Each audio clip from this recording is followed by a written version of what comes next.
Gloire au Seigneur Jésus qui nous réunit encore ce matin, ce merveilleux Sauveur et Seigneur que nous voulons louer, adorer de tout notre cœur. Nous voulons le faire encore avec nos cantiques et proclamer combien le nom de Jésus est merveilleux.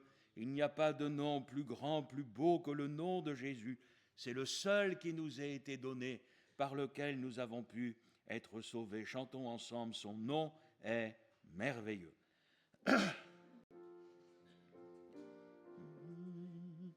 Son nom est merveilleux, son nom est merveilleux, son nom est merveilleux, Jésus mon roi. Il est le Seigneur Dieu, le maître de ma vie.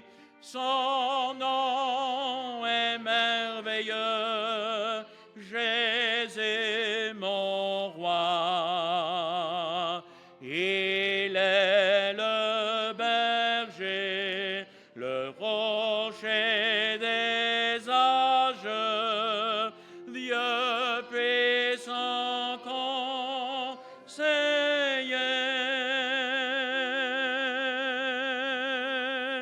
Je t'adore à genoux, tout mon être te loue.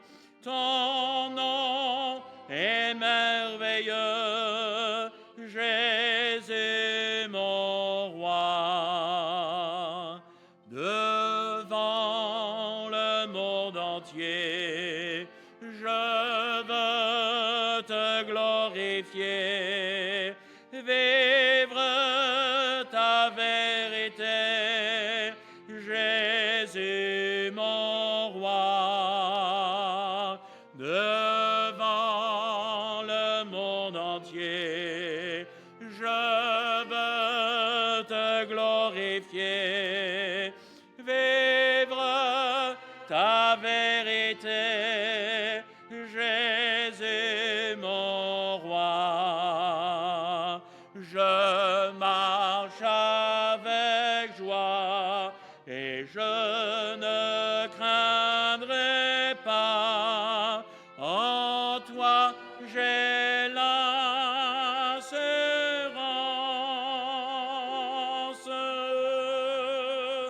Oh, je t'adore Jésus, l'homme de douleur Jésus.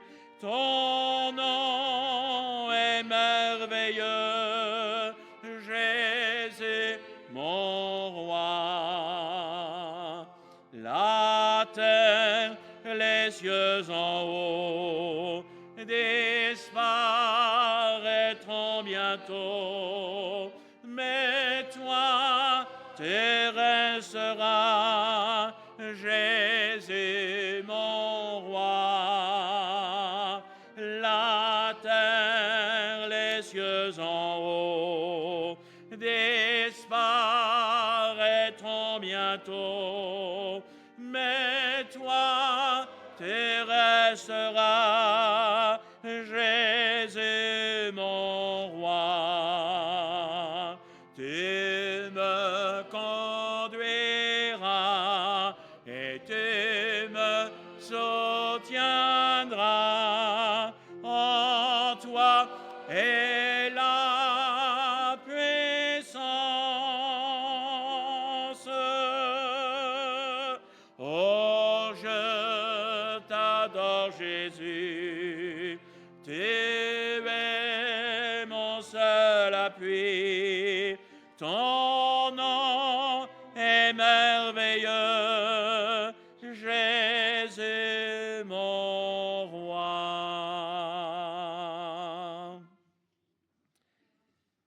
Que ce matin le Seigneur remplisse nos cœurs de sa présence, de son onction bénie. J'aimerais chanter ce chœur avec vous. Plonge-moi dans ta rivière d'amour, plonge mon esprit dans les profondeurs de ta joie, inonde le désert de mon âme par la douce pluie du ciel.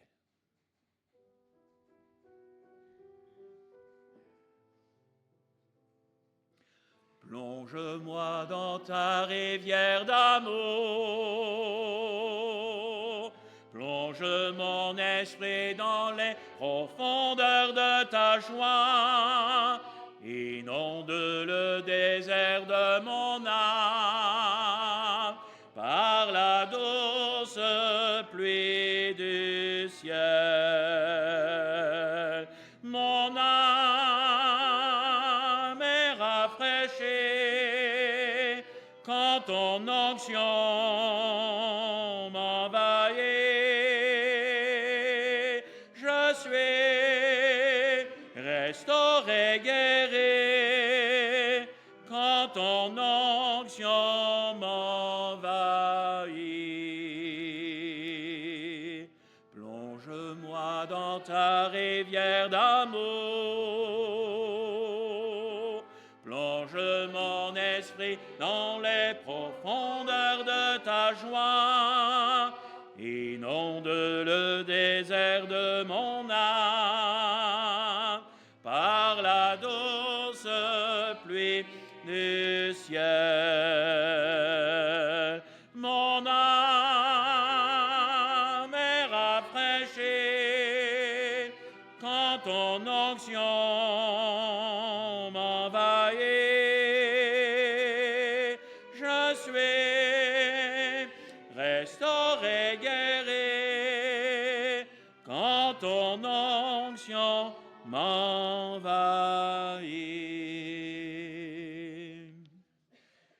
Et puis, chantez ensemble, nous t'adorons, ô Père, dans ton temple, nous t'adorons en esprit et en vérité.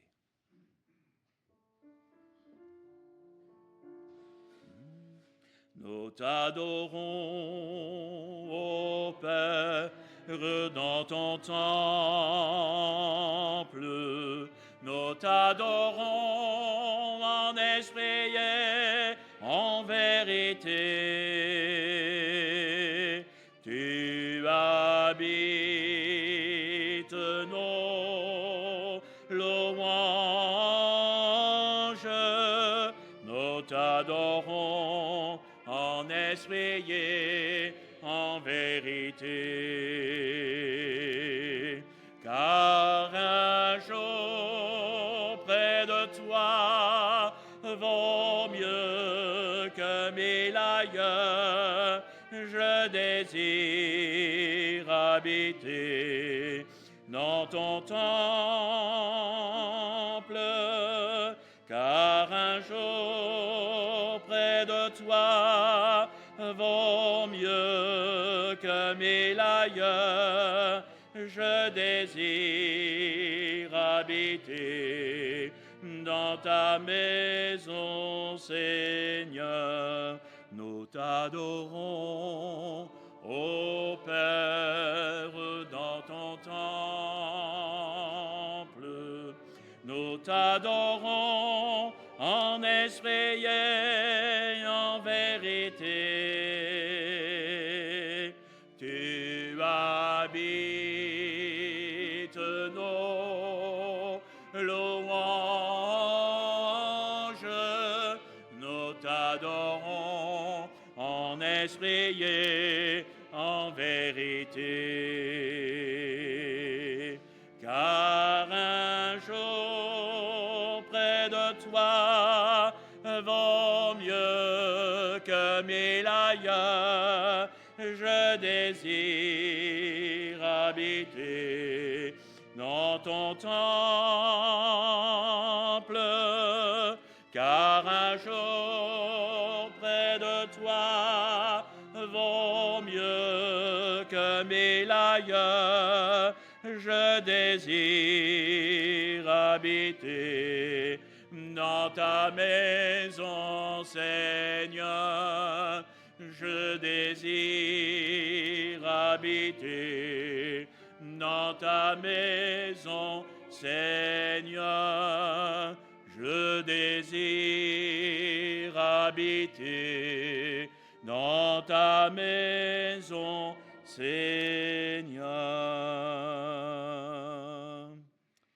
Béni soit le nom du Seigneur, sommes heureux de nous retrouver ensemble ce matin pour ces temps de culte, ces temps d'adoration. Je vous invite à aller poursuivre avec le chant du psaume 23. Il a souvent été mis en musique avec diverses mélodies. Je vous invite ce matin à chanter Jésus est mon divin berger, réjouis-toi mon âme. Jésus est mon divin berger, réjouis-toi mon âme, seul il délivre des dangers, tout en moi le réclame. Non, je ne manquerai de rien, car ô grâce infinie, Jésus est là, mais le gardien en qui je me confie. Jour après jour, il me conduit dans ses verts pâturages de son amour. Il me nourrit sous ses divins ombrages. Je ne craindrai donc aucun mal quant au bout du voyage. Il me faudra des sombres vagues franchir le noir passage. Toujours sa grâce et son amour me suivront sur la terre, mais tout sera dans son séjour, paix, gloire, amour, lumière.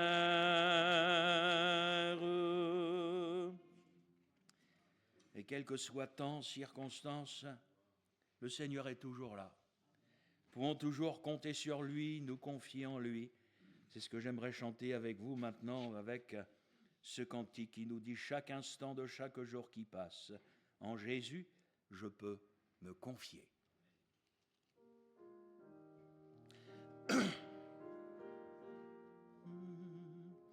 Chaque instant de chaque jour qui passe, en Jésus, je peux me confier. Cet ami que jamais rien ne lasse, me soutient, sait me vivifier. Et son cœur, c'est patient, c'est tendre, c'est pourvoir aux besoins de ma foi. À lui seul, j'ai appris à m'attendre, et je sais qu'il s'occupe de moi.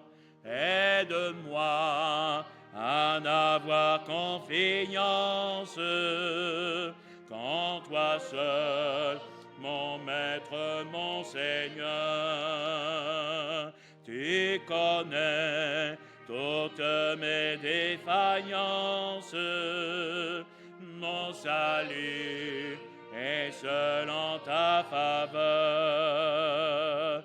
Et son cœur, c'est patient, c'est tendre, c'est pour voir aux besoins de ma foi.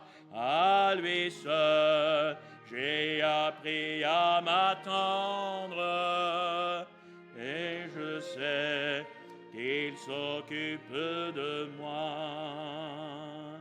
Prends ma main, tiens-moi, chancelle, le chemin est sombre et rocailleux.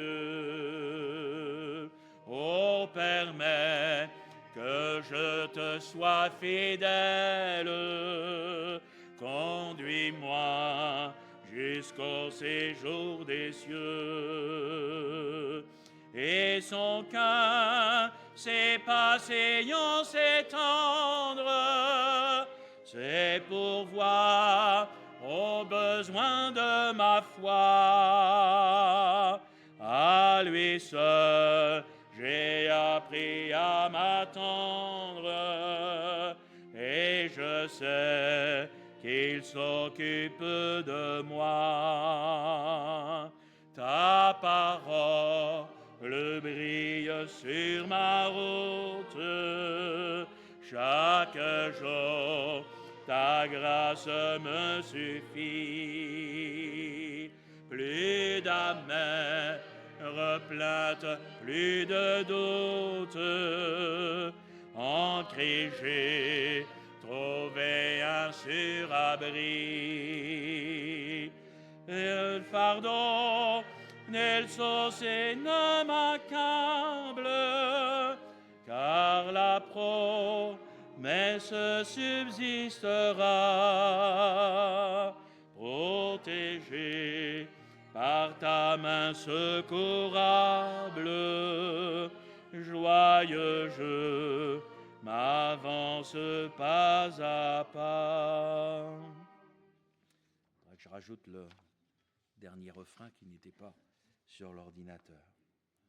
Puis avant de partager ensemble le repas du Seigneur, j'ai eu à cœur aussi de chanter ce beau cantique. Tu veux, Seigneur, un cœur purifié, donne-le-moi, divin crucifié, puisque tu me l'as promis, c'est là mon ferme appui, par ton esprit, rends-moi pur comme toi. Tu veux, Seigneur, un cœur purifié, donne-le-moi, divin crucifié, et puisque tu me l'as promis, c'est là mon ferme appui, par ton esprit, rends-moi pur comme toi. Jésus, à toi j'appartiens pour jamais. Viens dans mon cœur, habiter désormais, car toi la divine parole veut briser toutes tes idoles par ton esprit. Rends-moi pur comme toi. Tu veux, Seigneur, un cœur purifié,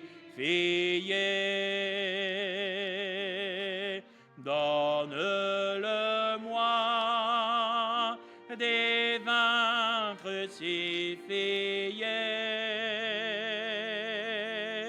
Et puisque tu me l'as promis, c'est là mon ferme appui par ton esprit. Rends-moi pur comme toi.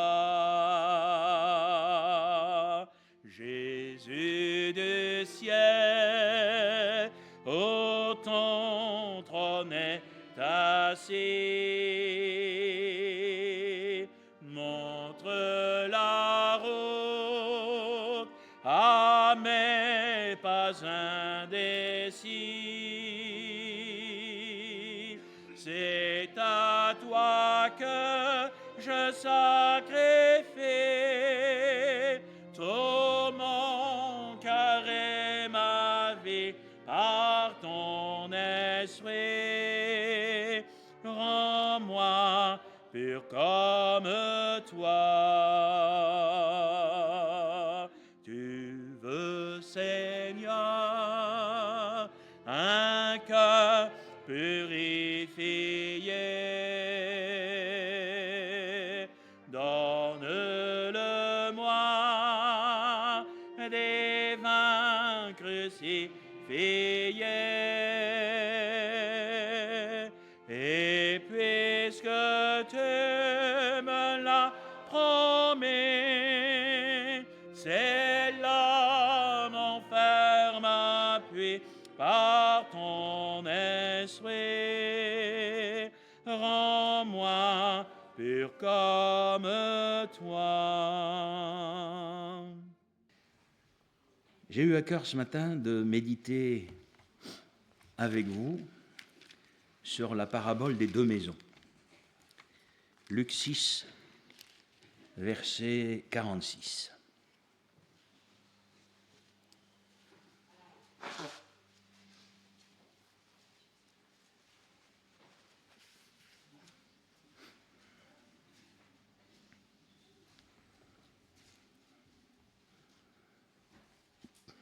Luc 6,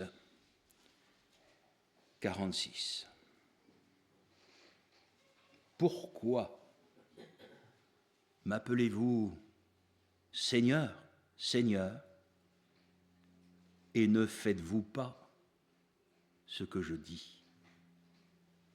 Je vous montrerai à qui est semblable tout homme qui vient à moi, entend mes paroles et les met en pratique. Il est semblable à un homme qui, bâtissant une maison, a creusé profondément et a posé le fondement sur le roc. Une inondation est venue et le torrent s'est jeté contre cette maison sans pouvoir l'ébranler parce qu'elle était bien bâtie.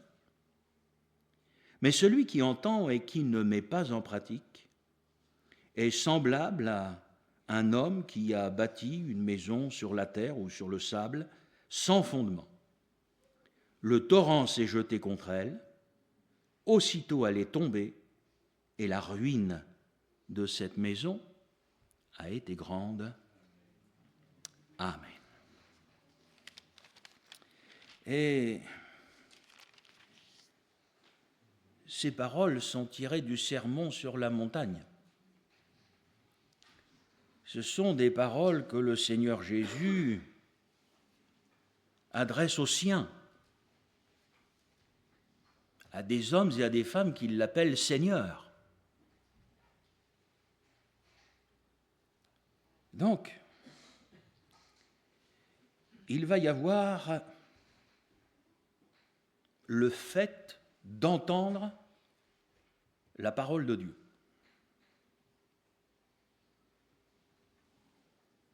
Je crois qu'aujourd'hui, c'est déjà une étape importante. C'est la première chose que j'aimerais relever en lisant ces paroles, c'est la nécessité de prêcher ce que le Seigneur a dit, la nécessité de prêcher tout ce qu'il a dit. L'apôtre Paul pourra dire à la fin de sa carrière, de sa vie, sans rien cacher. Comme si on pouvait prêcher en cachant certaines choses, c'est-à-dire en ne disant pas, en fait, en ne prêchant pas certaines choses.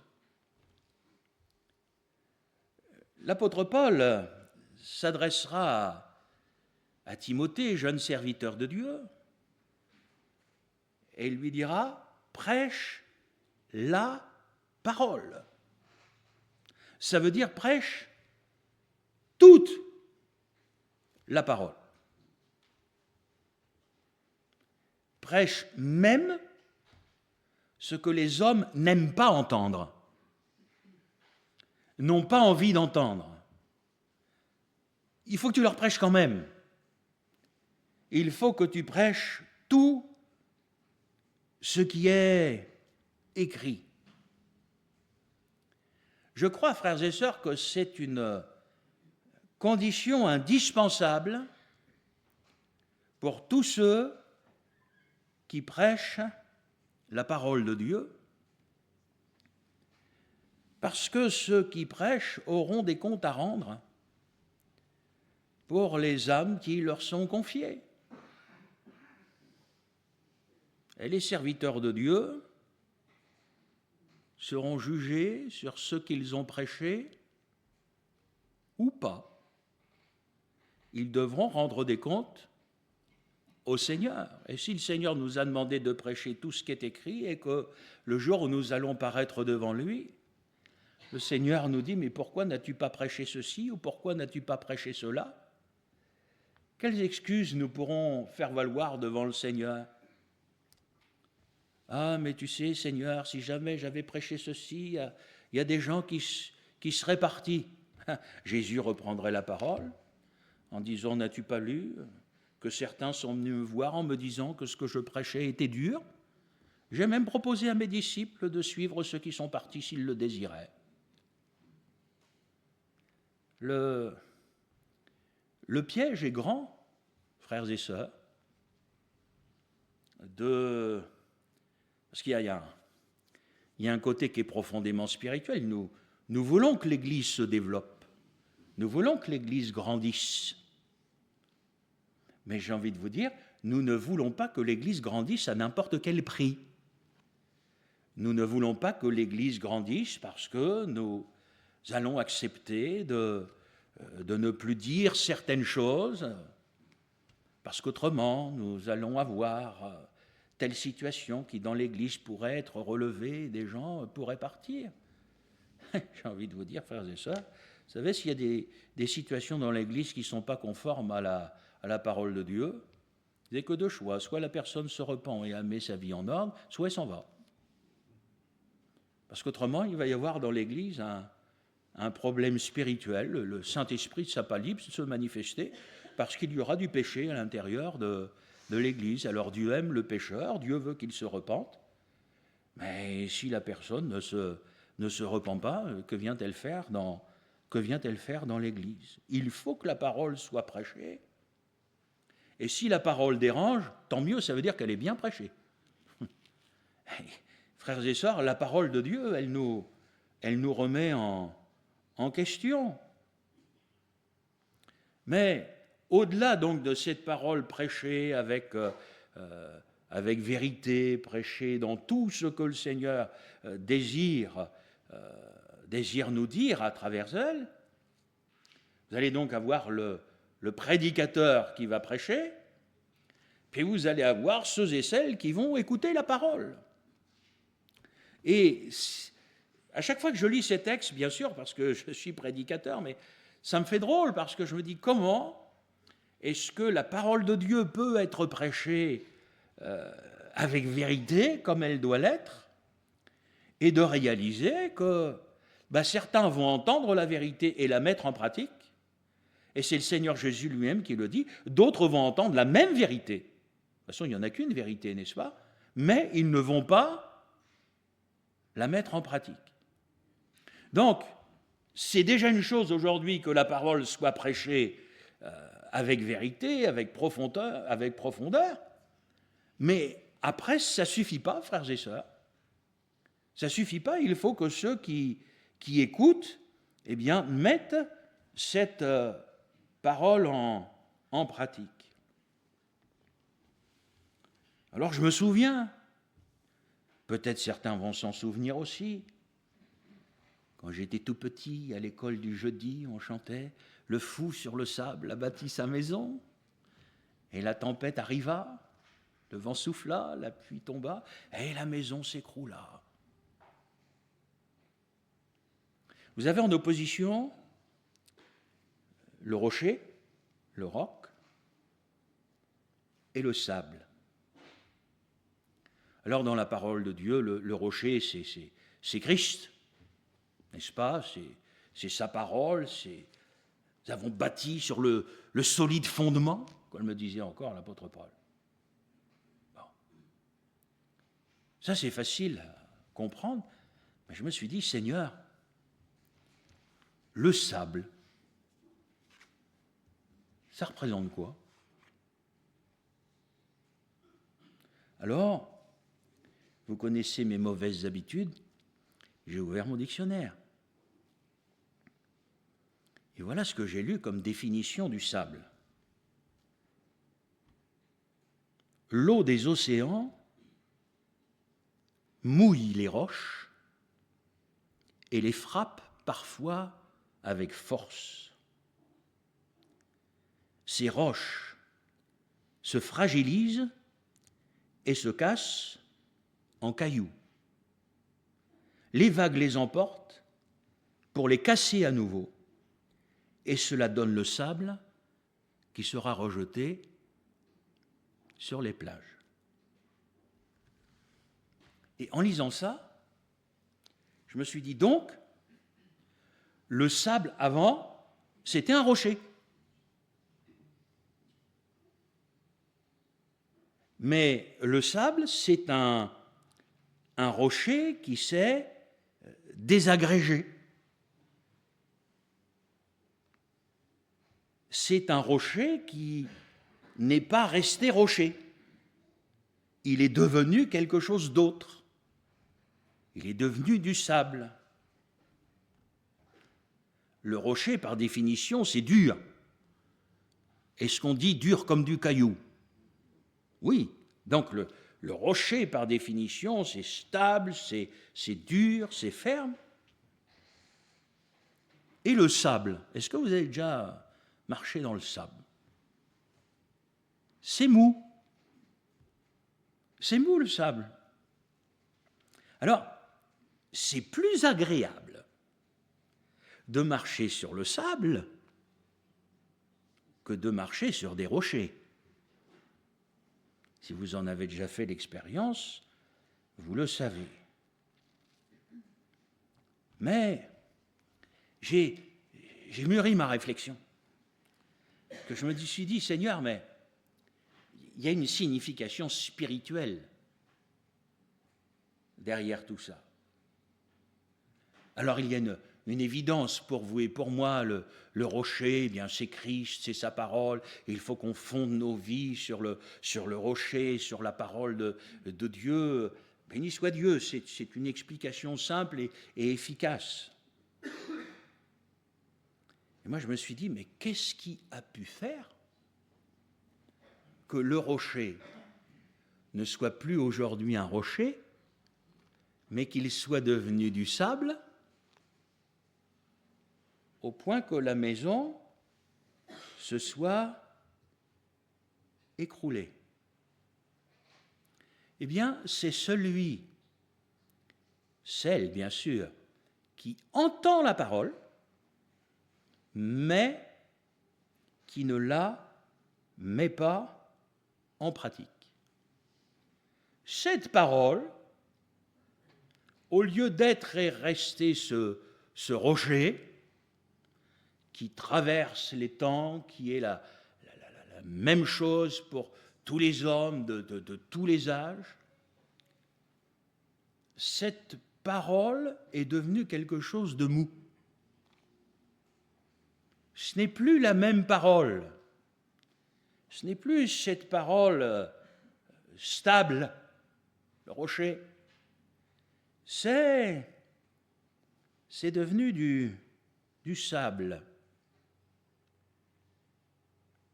Avec pour nous cette question, frères et sœurs, très simple, personnelle, à laquelle le Seigneur désirerait que nous répondions. Que faisons-nous de la parole de Dieu prêchée ?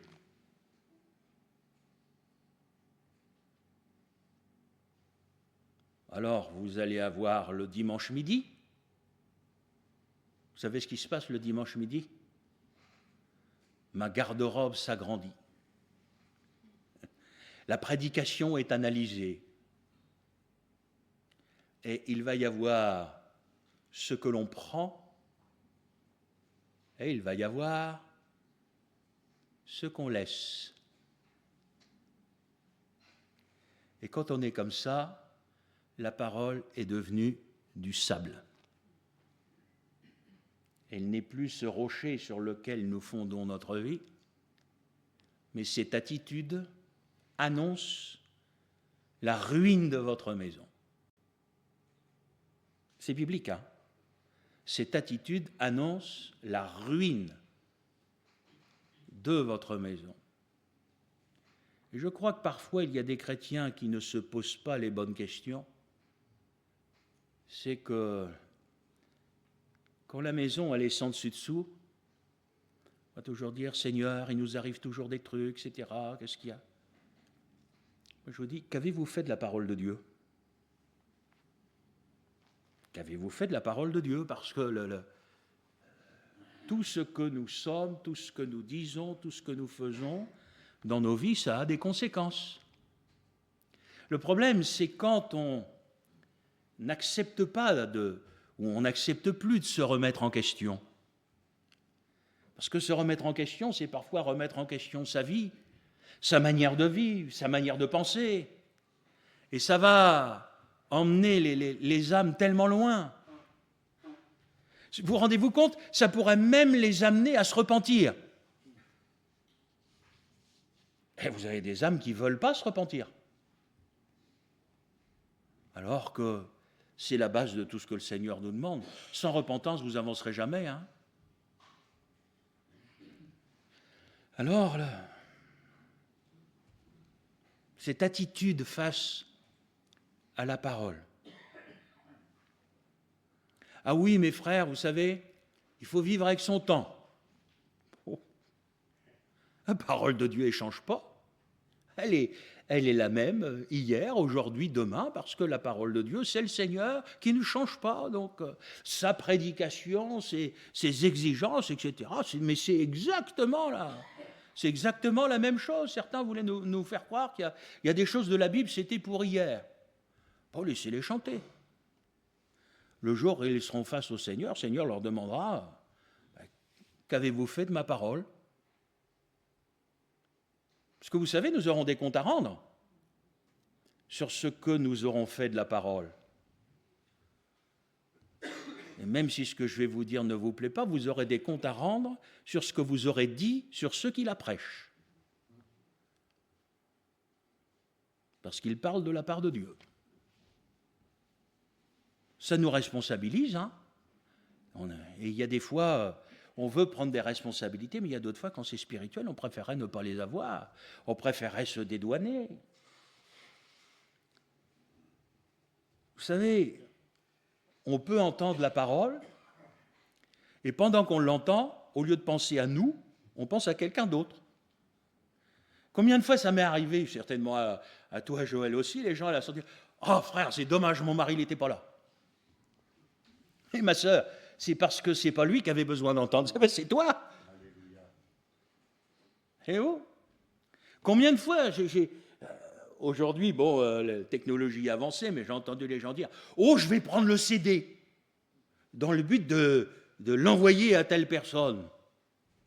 Vous savez, mais le Seigneur ne prêche pas à des chaises vides. Hein. Laissez le Seigneur utiliser ses moyens pour toucher un cœur. Et combien de fois j'ai entendu ça ? C'est tellement plus facile en écoutant un message de penser à l'autre plutôt que d'appliquer la parole à son propre cœur, à sa propre vie, et d'accepter de se remettre en question, d'accepter de se repentir, d'accepter de reconnaître qu'on a besoin de changer, etc., si vous voulez. Donc, c'est une attitude qui est humaine, tellement facile. Mon frère, ma soeur, on a tellement besoin du Seigneur. On a tellement besoin de la parole. Et moi, je crois, frères et sœurs, parce que c'est comme ça que le Seigneur a mis cette parole sur mon cœur ce matin. La question du Seigneur, elle nous est adressée. Pourquoi m'appelez-vous Seigneur et ne faites-vous pas ce que je dis? Quelque part, à quoi ça sert de m'appeler Seigneur si c'est pour ne pas mettre en pratique la parole? Entre temps, vous inversez le verset, ça veut dire que ceux dans la vie desquels il est véritablement le Seigneur, ce sont ceux qui mettent en pratique sa parole.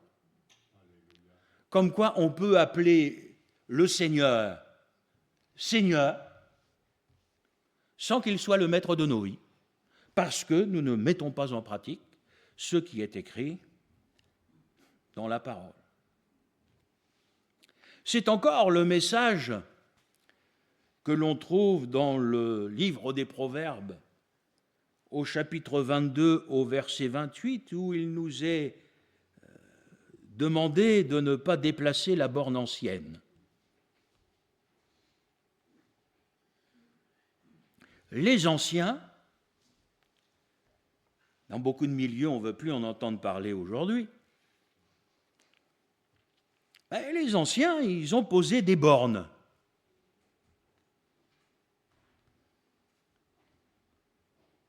Et ces bornes, elles balisent un sentier. Alors, c'est le sentier des anciens, aussi appelé les anciens sentiers. Mais j'ai envie de vous dire, ces chemins-là, ils ont fait leurs preuves. Et de toute façon, il n'y a qu'un chemin. Vous êtes d'accord avec moi? Il n'y a qu'un seul Saint-Esprit. Donc, comment est-ce que le Saint-Esprit, qui agissait dans le ministère de nos anciens, a pu les inspirer pour qu'ils tracent devant nous une route, pour qu'ils y mettent des bornes, qu'ils nous disent « voilà le bon chemin, marchez-y », et que tout à coup, une autre génération viendrait en disant « non, non, non, non, non, non, ce chemin-là, c'est fini, il en faut un autre. » Moi, j'aimerais vous dire, il n'y a qu'un seul chemin dans lequel toutes les générations ont marché. Il n'y a rien à changer. Peut-être parfois faut-il redécouvrir les anciens sentiers parce qu'ils ont été abandonnés. Peut-être faut-il retrouver ces bornes, ces repères, qui, faute d'entretien, se retrouvent sous tout un tas de choses qui sont venues polluer ce chemin, au point qu'on ne sait même plus où l'on met les pieds, et où on se retrouve dans ce qui caractérise le livre des Juges. C'est une époque où chacun faisait ce qui lui semblait bon. Et moi, j'ai l'impression qu'aujourd'hui, c'est exactement ce qui est en train de se passer dans le milieu chrétien. Bien sûr, les jeunes n'ont pas connu cette époque-là, mais frères et sœurs, pour nous qui sommes plus anciens, moi j'ai connu une époque où on aurait pu aller dans n'importe quelle église, on aurait eu l'impression d'être dans notre église. Vous partiez en vacances, vous alliez dans telle église, etc. On chantait les mêmes cantiques, enfin il y avait les pasteurs, la même prédication, tout ça. Enfin, j'ai envie de vous dire, voilà, ça, pour moi ça représentait quelque chose, on se sentait chez soi, quoi, quelque part, etc. Qu'est-ce qui fait qu'aujourd'hui,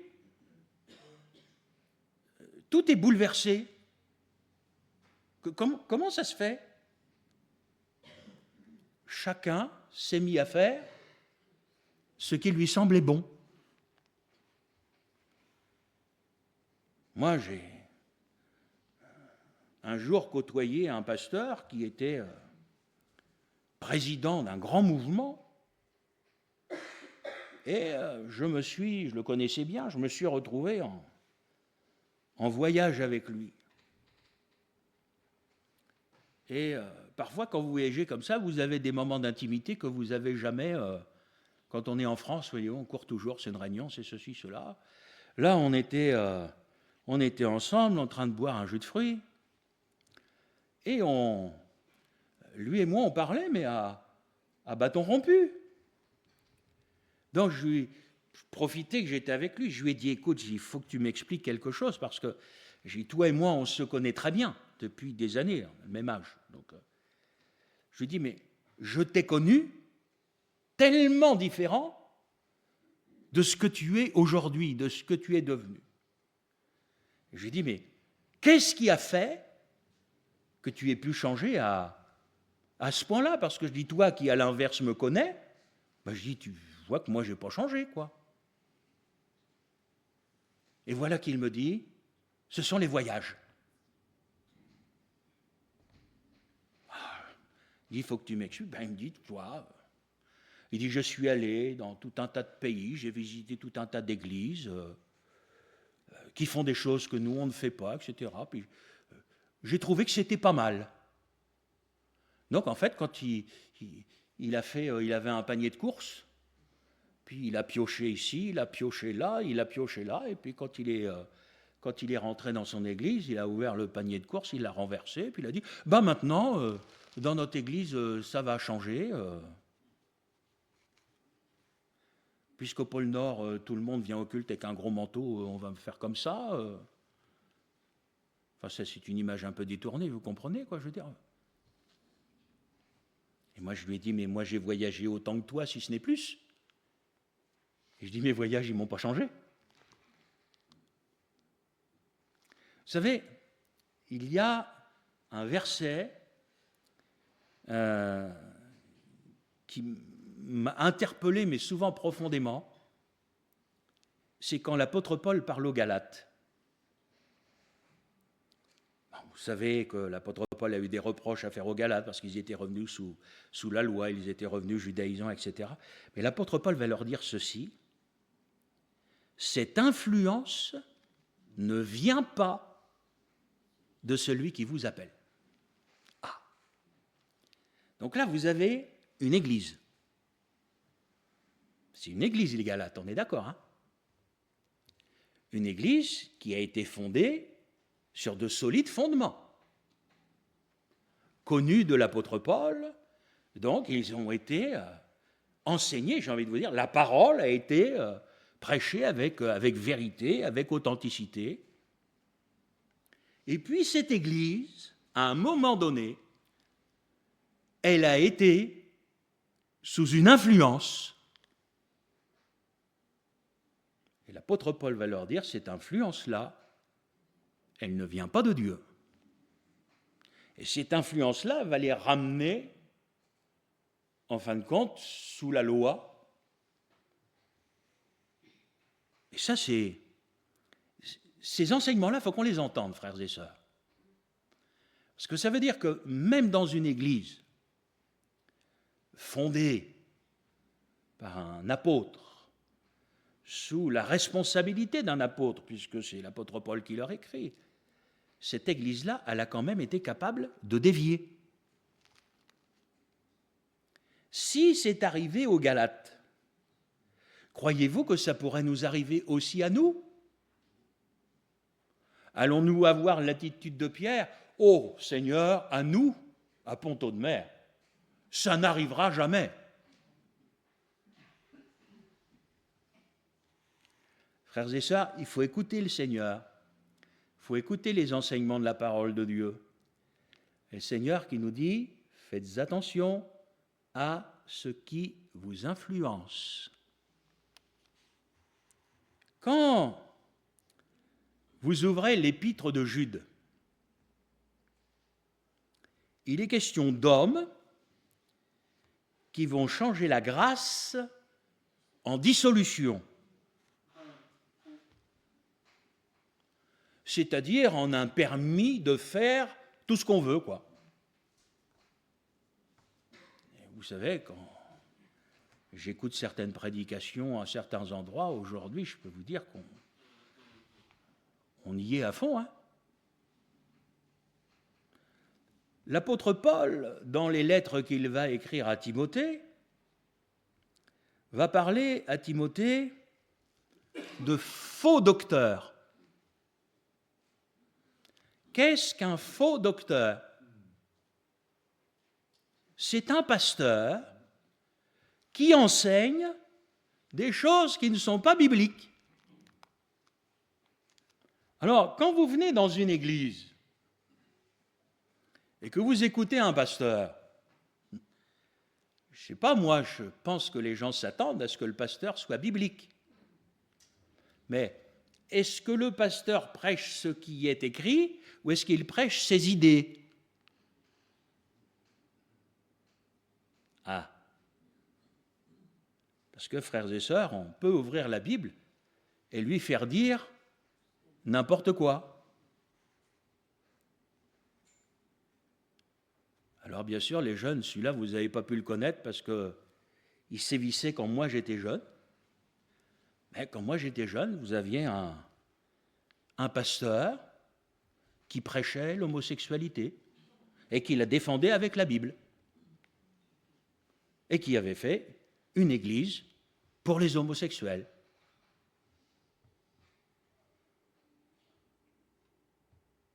Et c'est pas... Il y a 50 ans de ça. On est d'accord? Les jeunes, ils ont des grands yeux, ils ont l'impression qu'ils découvrent les... Mais non, c'est... Il y a longtemps. Vous vous rendez compte? Être capable de prendre la Bible et de la manipuler pour lui faire dire, bien évidemment, ce qu'elle n'a jamais dit. Mais c'est écrit dans la Bible. Il y aura des faux docteurs.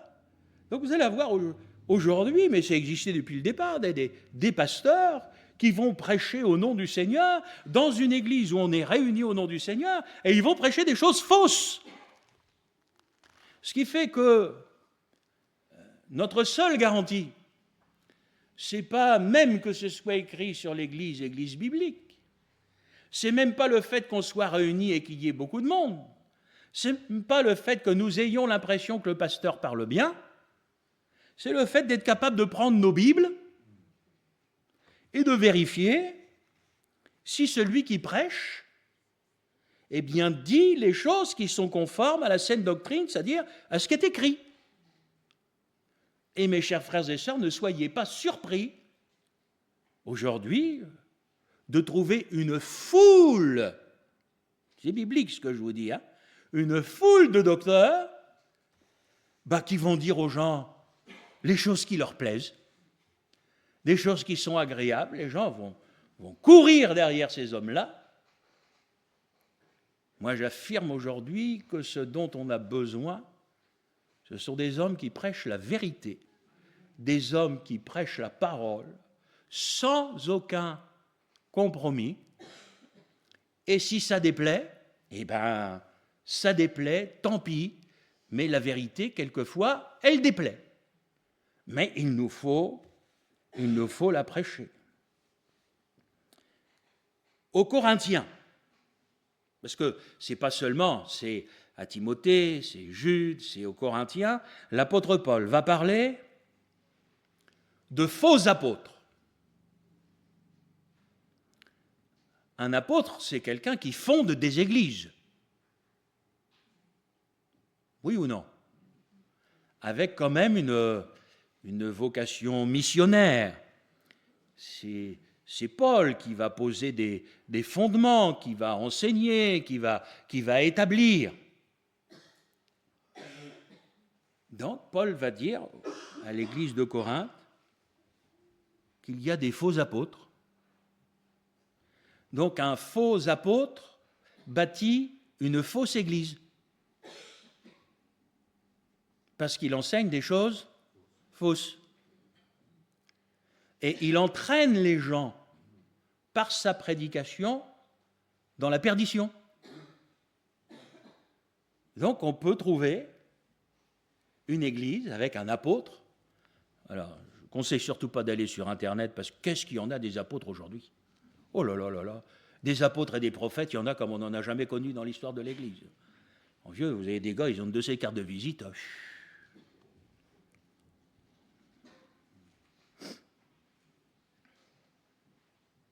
Alors, je vais aller plus loin parce qu'il faut que je sois biblique. Quand je prêche des choses comme ça, il faut que j'aille au bout de ce qui est écrit. Autrement, je vous prêcherai pour la vérité. Écoutez ce que l'apôtre Paul dit encore aux Corinthiens.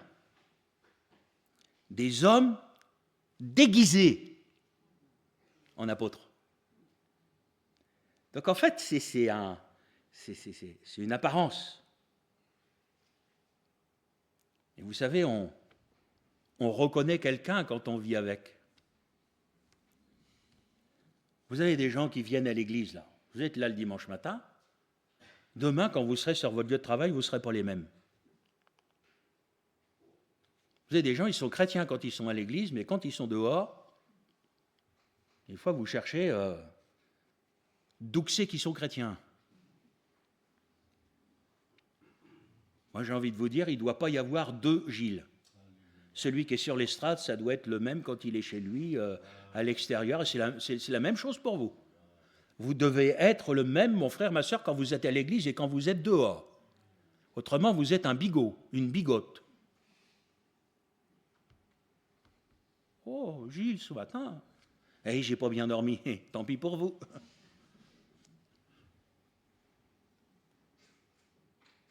Moi, ce qui me bouleverse, je vous promets, c'est sincère, je me dis, mais où va-t-on entendre des hommes qui vont prêcher une grâce qui, en fin de compte, va être transformée en dissolution?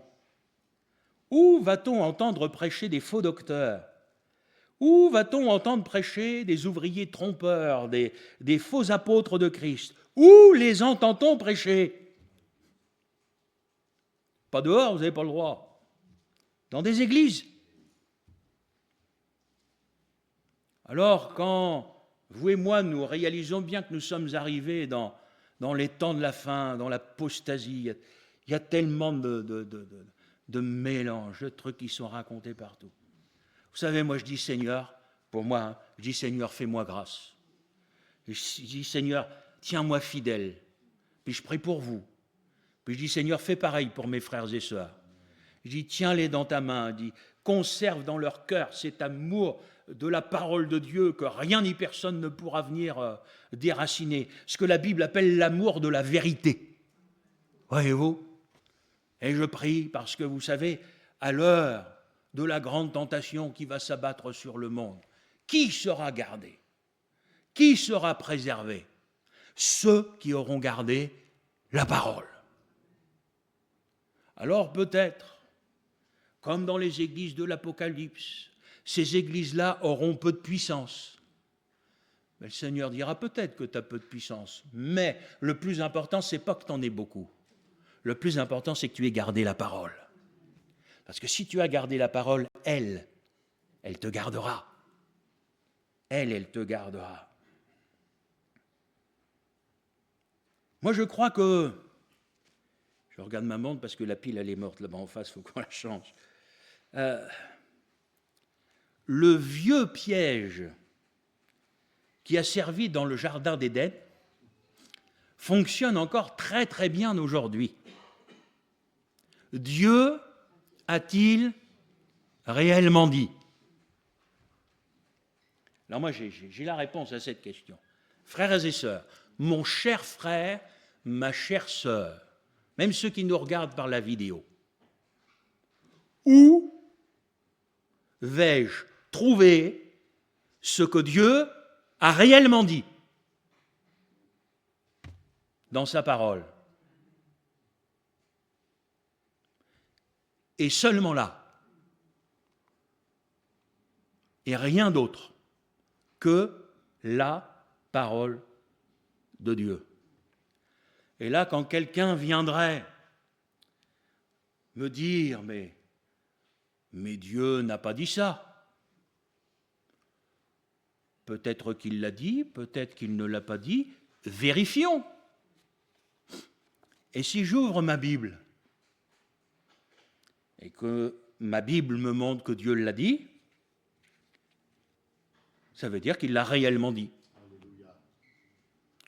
Peu importe le contexte dans lequel il l'a dit, que ça a été prêché aux Galates, aux Corinthiens, aux Romains, enfin, si Dieu leur a dit pour eux, il nous l'a dit pour nous. Il n'y a pas 36 sortes de chrétiens, on est bien d'accord. C'est la parole de Dieu, Dieu l'a dit, l'a réellement dit. Quelle doit être mon attitude à l'égard des faux ouvriers, des faux apôtres, de ceux qui transforment la grâce en dissolution? L'apôtre Paul, par le Saint-Esprit, écrira aux Corinthiens: si quelqu'un vient vous prêcher un autre Jésus que celui que nous vous avons prêché. Ça veut donc dire qu'ils vont prêcher Jésus, mais pas le même que celui que Paul prêchait, que celui que Pierre prêchait.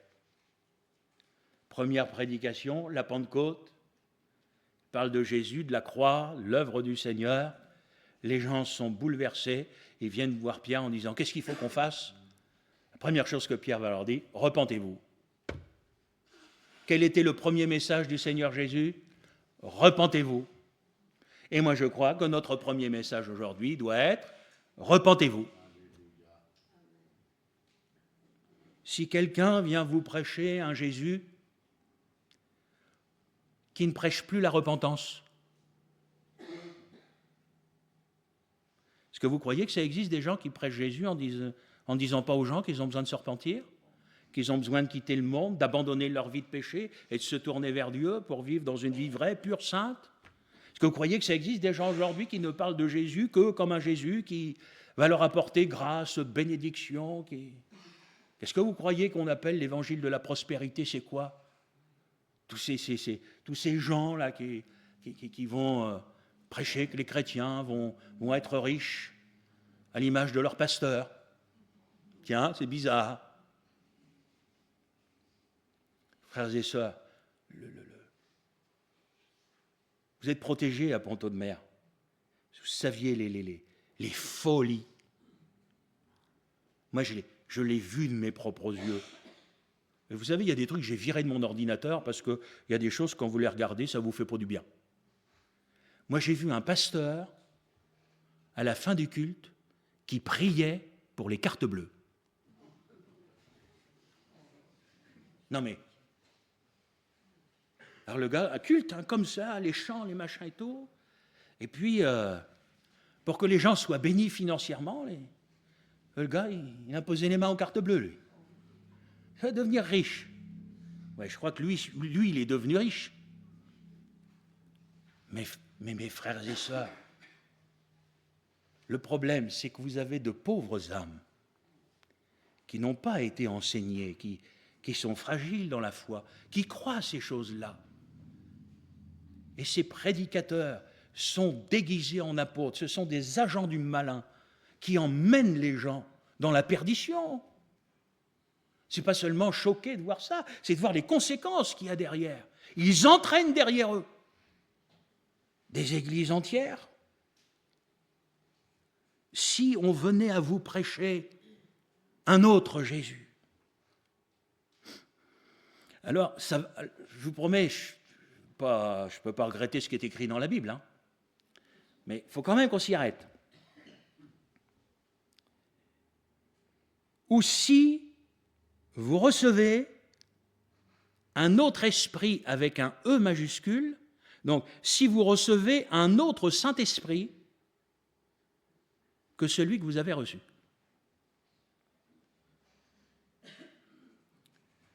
Ça pourrait nous laisser entendre qu'il y aurait un faux Saint-Esprit. Ça veut dire qu'il pourrait y avoir des endroits avec un faux parler en langue. avec de fausses manifestations soi-disant surnaturelles, des faux dons spirituels qui ne seraient pas accomplis par le Seigneur. Mais si c'est un faux Saint-Esprit, qui est derrière? C'est le malin. Et ce, dans l'Église, où les gens vont être réunis au nom de Jésus. Frères et sœurs, c'est écrit. Vous ne croyez pas qu'on a besoin d'être rempli de discernement spirituel? Alors, frères et sœurs, moi je vous encourage à être baptisés dans le Saint-Esprit, mais du vrai baptême dans le Saint-Esprit, à entretenir votre communion avec Dieu et être remplis du Saint-Esprit pour exercer les dons, et tout particulièrement celui du discernement, pour que vous n'avaliez pas des choses qu'il ne vous faut pas avaler. Alors pour ça, il faut que nous soyons des hommes et des femmes de la parole. Alors je vais vous prêcher ce matin quelque chose que je ne vous ai jamais prêché. Lisez votre Bible. Tous les jours, lisez la parole de Dieu. Nourrissez-vous de la parole de Dieu. Et si un jour vous avez quelqu'un en face de nous qui vient vous sortir une ineptie, aussitôt vous pourrez dire c'est pas biblique, c'est pas écrit. Et vous pourrez avoir la réaction du Seigneur Jésus qui lui a dit il est écrit. Parce que n'oubliez pas que quand le diable est venu tenter le Seigneur Jésus, il est venu le tenter avec la parole de Dieu. J'ai envie de vous dire, il faut le faire quand même. Et le Seigneur Jésus a rétabli la vérité. Alors je voudrais ce matin,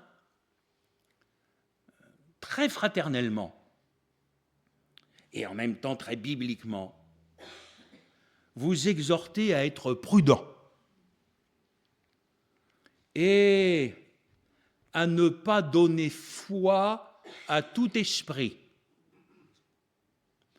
mais à toujours tout examiner à la lumière de la parole de Dieu. Ne vous fiez pas même à quelqu'un qui va se dire pasteur ou qui va attirer les foules. Chaque personne doit être éprouvée pour savoir si ce qu'il dit vient de Dieu. Et on ne peut pas le savoir en ayant écouté quelqu'un une seule fois. Moi, je me souviens d'avoir une fois ou deux écouté la prédication d'un pasteur dans un grand pays d'Afrique, et quand j'écoutais le gars prêcher, j'ai été surpris. Je me suis dit, franchement, quand il prêche, il envoyait du lourd, quoi. J'ai dit, c'est rare des pasteurs en Afrique qui prêchent encore comme ça. Donc, je l'ai écouté une fois, deux fois, donc j'avais l'impression d'avoir en face de moi quelqu'un de bien. Et puis ce quelqu'un de bien, un jour, est venu à Paris, et j'ai un collègue serviteur de Dieu qui m'a envoyé une vidéo de sa réunion à Paris. La réunion, ça hurlait, ça criait, vous aviez des gens en transe par terre, ils faisaient tomber tout le monde, il arrivait, tac, et hop, les gens, et ça, Quand j'ai vu ça, j'ai dit, c'est bon, j'ai vu à qui j'avais affaire. Mais même moi qui suis votre pasteur, ce n'est pas quelque chose que j'ai vu au premier coup. C'est pourquoi, frères et sœurs, oui, c'est vrai, il y a des choses, on ne peut pas aller contre son temps, mais j'ai quand même franchement envie de vous dire, vous nourrissez pas avec Internet. Nourrissez-vous avec la parole de Dieu. Voilà, s'il n'y avait pas Internet, on ne saurait pas qu'il y a tant de tordus. Mais ils sont là. Alors, je termine. Ne vous laissez pas perturber. Vous savez, si un enseignement vous perturbe, méfiez-vous.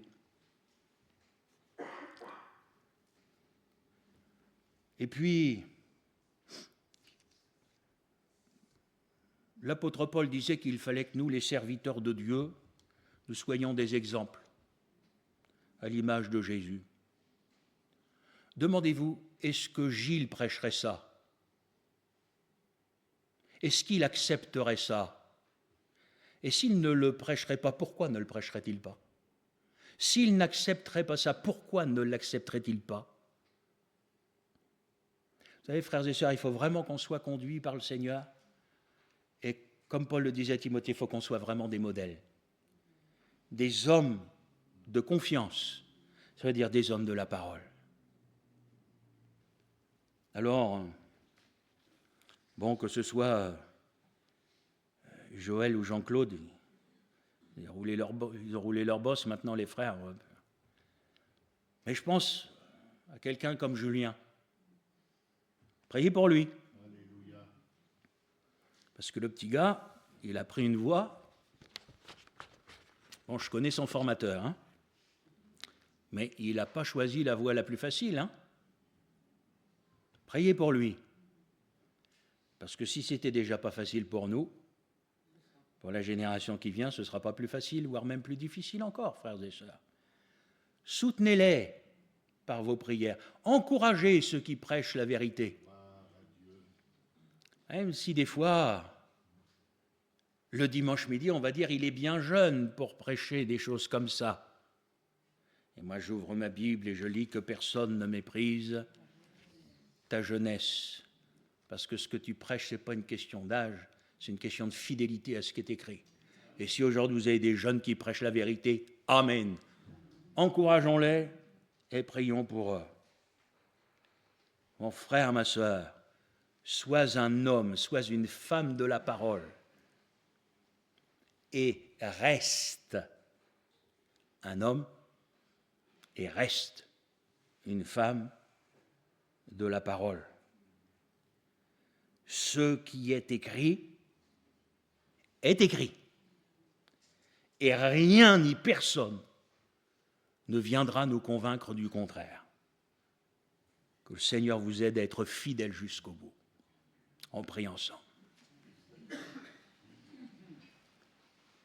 Seigneur, nous ne sommes pas surpris dans notre époque par ce que nous voyons ou nous entendons, parce que tu nous avais prévenus de ces choses dans ta parole. Et alors qu'elles arrivent, nous réalisons que tu reviens bientôt. Ma prière, c'est que chacun de nous soit trouvé fidèle pour le jour où tu reviendras, fidèle à ta parole. Dans ces temps de la fin, donne encore à l'Église des serviteurs, des prédicateurs qui vont annoncer ta parole avec vérité, avec droiture, qui ne vont rien cacher à leur auditoire de ce qui est écrit. Et je prie, Seigneur, pour que tu nous tiennes dans la vérité jusqu'au bout.